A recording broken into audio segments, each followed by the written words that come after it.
President Trump really wants interest rates to be lower.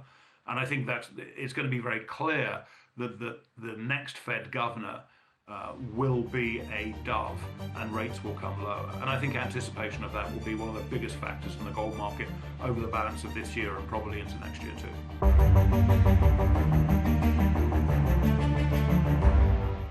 Welcome to The Business. Is gold's very strong rally more evidence, if needed, that geopolitical and trade tensions are good news for the gold price? From my perspective, it certainly is. If I think about the drivers of gold this year, it has been largely coming from the risk and uncertainty bucket.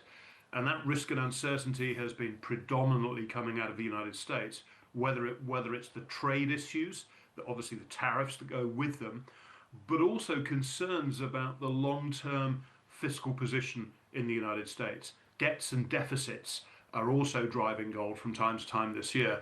And it would certainly seem that both of those factors are going to continue.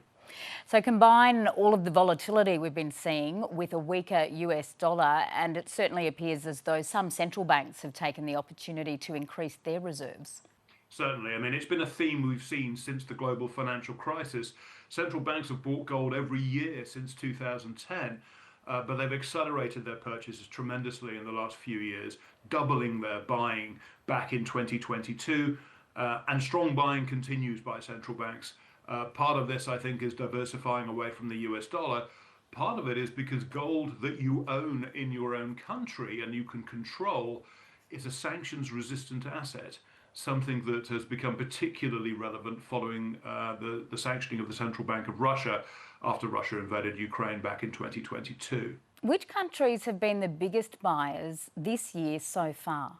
Well, it's the usual suspects, shall we say. It's the emerging market central banks, such as Poland, India, China, have been large buyers of gold. And that's really been the pattern that we've seen over the last 15 years.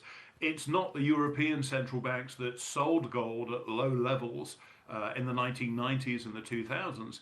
It's emerging market central banks which are underweight gold compared to their developed market peers, and realized, I think, after the global financial crisis, the COVID pandemic, and then all of these other crises that we seem to have had in the last 15 years, that gold is really a good asset to own when bad things happen. So emerging market central banks have been virtually all the buyers that we've seen over the past 15 years. You mentioned the US dollar earlier. How much of the buying do you think comes down to increasing concern about the dollar's future status as the world's reserve currency?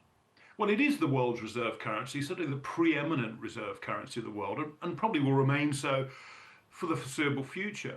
But I think that concerns about the strength of the US dollar have been weighing upon central banks and other large asset owners because of the very large fiscal deficit that the US is running, the big, beautiful act that Donald Trump signed into law a few weeks ago, and the prospect really for debts and deficits to keep increasing as tax cuts come through.